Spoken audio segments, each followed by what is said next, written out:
EWSचा SC आणि OBC पेक्षाही कमी आलेला आहे, त्यामुळे जरांगींनी कुठेतरी मराठ्यांचं नुकसान फसवणूक केलेली आहे असं वाटतं. मराठा समाजाच्या तरुणांची फसवणूक केलेली आहे. आत्ता मराठा समाजाच्या तरुणांच्या समोर असा प्रश्न निर्माण झालाय, तुम्ही स्पर्धा परीक्षेच्या बाबतीतच बोलताय, मी खूप जबाबदारीनं बोलतोय.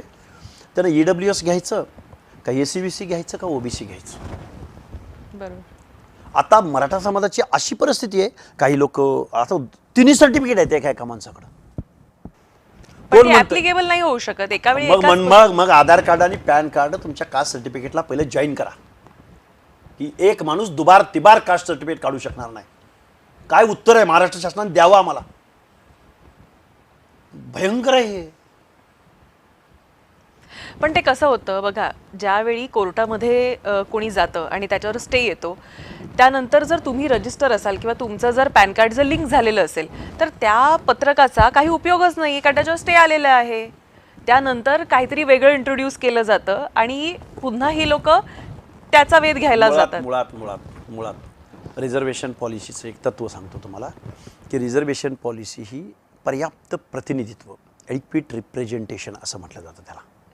ज्यांचं प्रतिनिधित्व शिक्षण अथवा नोकऱ्या अथवा वेगवेगळ्या निर्णय प्रक्रियेमध्ये, म्हणजे लोकल बॉडीजपासून ते विधानसभेपासून ते लोकसभेपर्यंत ज्यांना प्रतिनिधित्वच मिळालं नाही, त्या लोकांच्या प्रतिनिधित्वासाठी हे रिझर्वेशन आहे.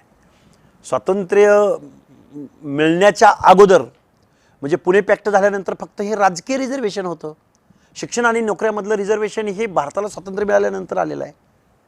प्रतिनिधित्वाचा बेस, या बेसला कोणीच चॅलेंज करू शकत नाही. मग मराठा समाजाचं जर प्रतिनिधित्व नसेल तर त्यांना रिझर्वेशन मिळू शकतं. जर प्रतिनिधित्व हर एक सेक्टरमध्ये जर त्यांचं असेल, त्यांना कसं रिझर्वेशन मिळेल?